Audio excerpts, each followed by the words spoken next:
A continuación, se va a explicar el marco teórico de lo que son las sumas de Riemann para calcular una aproximación del área bajo la curva. Pues bien, para ello supóngase que se tiene una función f de x, la cual sea continua en el intervalo a, b. Bueno, para ello, si se tiene su gráfica de dicha función en un sistema rectangular x, y o x, f de x, y su comportamiento de dicha función, imagínense que es el siguiente, este sería el comportamiento de la función f de x.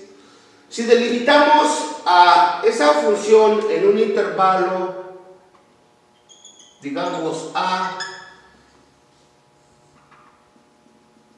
b, ¿a qué se refiere cuando se hable del área bajo la curva? Entonces se va a hablar precisamente de toda esta porción de área que podemos observar aquí,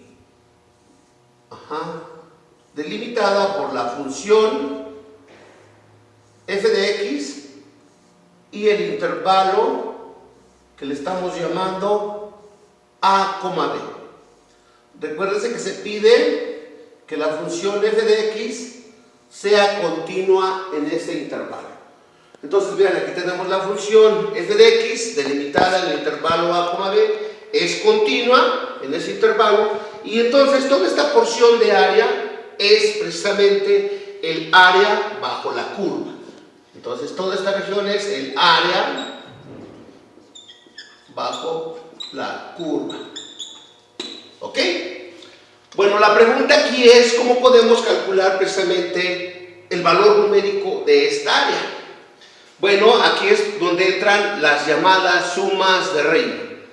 Este procedimiento consiste en formar rectángulos en esta área, ¿verdad? Posteriormente calcular el área de cada rectángulo, sumando el área de todos los rectángulos que se formen, se encuentra una aproximación precisamente al área bajo la curva. ¿En qué consiste entonces este procedimiento de las sumas de Riemann? En primer lugar, al intervalo a, b se va a dividir en n partes iguales. Vean, entonces aquí tenemos, pues supóngase que de aquí hasta acá está la primera partición, le vamos a llamar A1, por aquí va a estar la siguiente partición, le vamos a llamar A2, por aquí va a estar la siguiente partición, le vamos a llamar A3, va a haber más particiones, imagínense que aquí está la partición I, vamos a llamarle AI, va a haber más particiones, la última va a ser precisamente AN. Estamos partiendo el intervalo a, b en n particiones. Esas particiones son iguales. Bueno, posteriormente, como se van a conocer estas posiciones, ¿verdad? Vamos a ir y evaluar en la función f de x para formar precisamente los rectángulos que estamos hablando. Si esto lo evaluamos precisamente en la función, vean aquí vamos, lo evaluamos en la función, ¿verdad? Este valor sería f de a1, entonces formamos precisamente aquí nuestro primer rectángulo, sería este. Bueno, para la segunda partición, vamos y lo evaluamos en la función, aproximadamente aquí está, formaríamos el segundo rectángulo. Para la tercera posición, ¿verdad? Es decir, la tercera partición, vamos, lo evaluamos en la función, formamos el siguiente rectángulo. Así sucesivamente, para la iésima partición o posición, vamos, lo evaluamos en la función, formamos precisamente el iésimo rectángulo. Claro, aquí hay más. Y para la última partición, ¿verdad? Vamos con AN, lo evaluamos en la función y formamos el enésimo rectángulo. ¿Ok? Entonces aquí sería el rectángulo 1, rectángulo 2, rectángulo 3, rectángulo I, rectángulo N. Bueno, entonces vean lo que vamos a hacer ahora. Una vez que ya formamos los N rectángulos, vamos a calcular el área de cada rectángulo. Entonces vamos a calcular esta área que le vamos a llamar A1. Vamos a calcular esta área, que le vamos a llamar área 2 o área del segundo rectángulo. Vamos a calcular esta área, que le vamos a llamar área 3 para el rectángulo I. Vamos a calcular su área, vamos a llamarle AI. Para el enésimo rectángulo vamos a calcular su área y le vamos a llamar AN. Después sumamos todas las áreas y esa va a ser una aproximación del área bajo la curva. Bueno, una vez que ya expliqué cómo se forman precisamente los rectángulos, ahora vamos a recordar cómo se calcula el área de un rectángulo. Recuerden que es base por altura. Esto es bien importante puesto que lo vamos a utilizar. Bueno, ahora vamos a analizar la base de cada rectángulo. Recuerden que dijimos que esas particiones tienen la misma longitud. Entonces aquí vamos a llamarle incremento de X para todas las bases de los rectángulos. En todos los rectángulos van a tener como base incremento de X. ¿Por qué? Porque está incrementando. ¿Qué tanto incremento? ¿Cómo se calcula precisamente esa base denotada como incremento de X? Simplemente la van a poder calcular como el valor de B, que es el extremo superior del intervalo, menos el extremo inferior del intervalo, entre N. Donde N es el número de particiones en las que se dividió el intervalo A, B, o el número de rectángulos que se están formando. Recuerden que se pide, para tener una buena aproximación, que se hagan muchas particiones, es decir, que N tienda a infinito. Bueno, entonces ya tenemos ahora la base de cada rectángulo. Bueno, ahora vamos a hacer un análisis para la altura de cada rectángulo. Si tomamos el rectángulo I y le ponemos un zoom, vamos a ver un comportamiento de la siguiente forma. Más o menos, aquí tendríamos con un zoom, claro, por eso lo voy a poner más grande, y ese sería el rectángulo iésimo. Y claro, puede ser cualquiera. Cuando I valga 1 va a ser este, cuando I valga 2, este, así, ¿ok? Bueno, vamos a ver. Para empezar, aquí tenemos que la base de este rectángulo es incremento de X. Bueno, existen varias formas de calcular la altura de este rectángulo, que es un rectángulo irregular, porque no tiene una altura fija. Bueno, aquí podemos obtener o aplicar varios criterios para obtener la altura.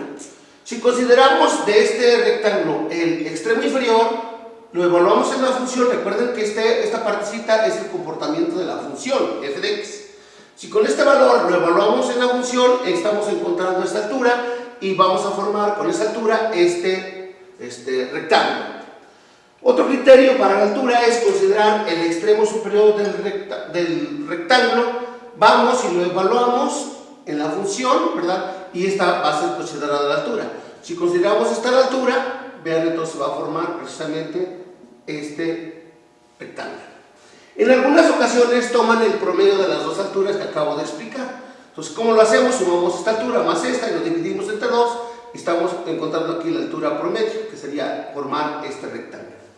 Bueno, entonces ahí estoy explicando tres formas en las que ustedes pueden encontrar la altura de este rectángulo. Riemann lo que recomienda es que tomen el extremo superior de cada rectángulo y que lo evalúen en la función, y esa va a ser la altura correspondiente para cada rectángulo. Entonces recuerden, esta es la base y esta va a ser la altura.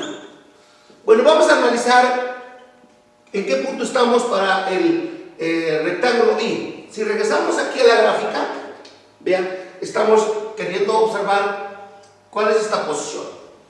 Bueno, para empezar, del origen aquí es A. Más, le estamos sumando una vez el incremento, dos veces el incremento, tres veces el incremento, y veces el incremento, y veces el incremento.